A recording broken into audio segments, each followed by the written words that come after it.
And now, it's time for another Dice Tower review with Tom Vasel.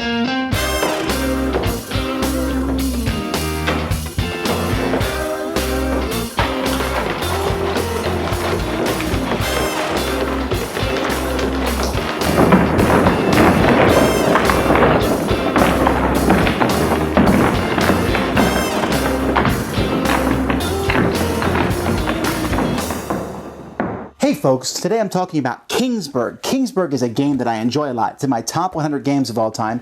And as I did my top 100 games of this year, I thought, I've never actually done a video review on this one. I've done a written review, but this is one of those games that you really should see. And I like video reviews better anyway.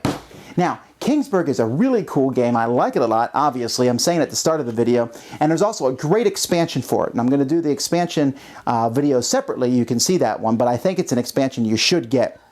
But Kingsburg is a neat game of die rolling and resource allocation in a fantasy kingdom. Let's take a look at it. Here you can see the board for the kingdom, and we got some resources up here, wood, gold, and stone, and there's all these advisors to the king here. But the most important thing is down here, there's a turn tracker. The game takes place over 5 years, and each of the 5 years, we move this piece across to see what happens. At the beginning of each year, whoever's doing the worst in the game is going to get an extra white die. Whoever has the fewest buildings built. Doesn't happen during the first year, but after that, they get an extra die. But after that, we go to the production season. Now, the production season works like this. I'll show you what a 3-player production season looks like. They roll these dice, and each person sees what they got. So yellow has a total of 10, red has a total of 14, and green has a total of 10. So we look at the turn order track, and red is obviously going last, and yellow and green tied, so they stay in the same order, because whoever rolls the highest goes last. So yellow goes first.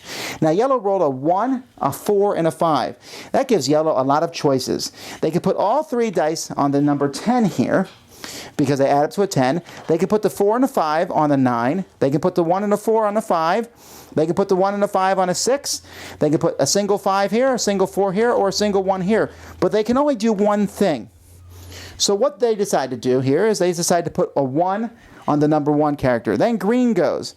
Green can no longer put their 1 on the 1 character. So green says, you know what? I'm going to take the 6, and I'm going to take the 6 and the 1, and I'm going to put them on the 7 character. Then red goes, and red has 14 points, and red says, you know what? I'm going to put the 2 6s on the 12 character over here. Now, they could have put it all the way up on a 14, but they decided not to.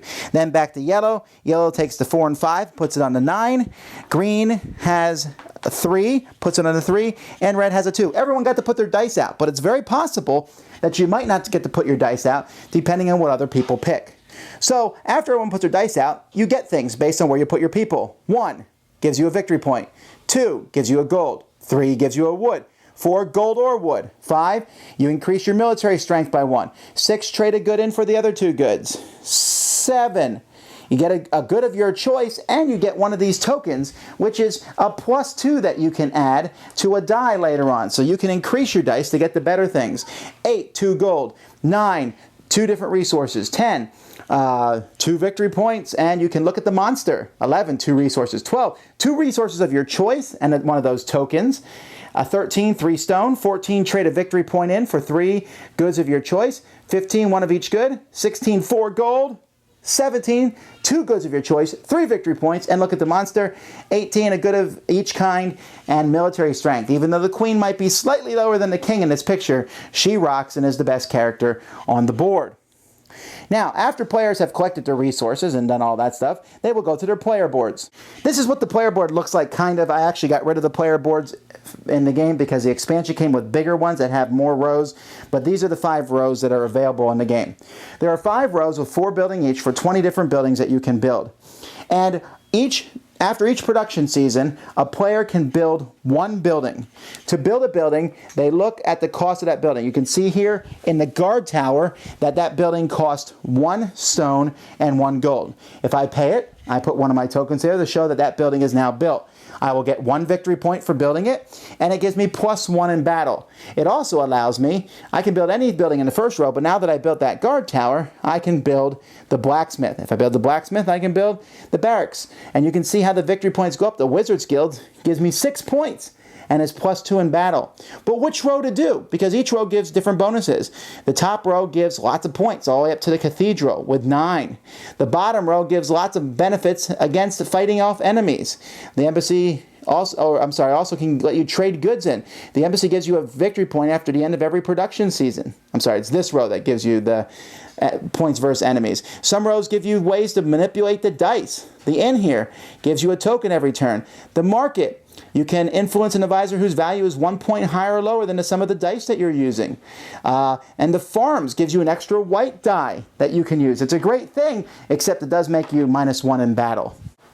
After production season, everyone's built a house. You will then move the marker to here, and whoever has the most buildings gets a victory point. And then you will move the marker to here, and then you do another production season where you roll the dice and everyone has a chance to build a building. And then you will go here, and whoever has the fewest buildings is going to get the king's favor because he feels sorry for you. And at that point, you can use that king's favor to put dice where someone else has already put dice, or you can build 2 buildings on a turn rather than just 1. Then you go and have another production season where you roll the dice again. Then everyone can buy more military strength, 2 goods for military strength, and then you fight a bad guy. Now, each round of the game, depending which year you're in, you'll turn over a bad guy. You don't know what the bad guy is because there's many of them, but you just randomly put a card in. But you know his strength is from 2 to 4.